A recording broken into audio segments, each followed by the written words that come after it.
After 3 weeks at my brother's, I decided to move back into my own apartment, which turned out to be a bad idea. On the second evening, I saw my ex in front of the building, and then I saw him at least every other day, standing on the other side of the street, just watching.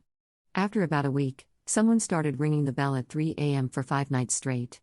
On 3 occasions, I came home to find a small piece of paper in front of my door with a flame drawn on it. It creeped me out so much that he somehow managed to get into the building. I grew more and more afraid to leave the apartment and finally decided to move back in with my brother and his family. My friend, whom I shared the apartment with and who is currently abroad, didn't take the whole situation well. She was furious when she heard that I changed the locks without telling her, and even more furious when I told her I'd be moving out because that wasn't what we had initially agreed upon.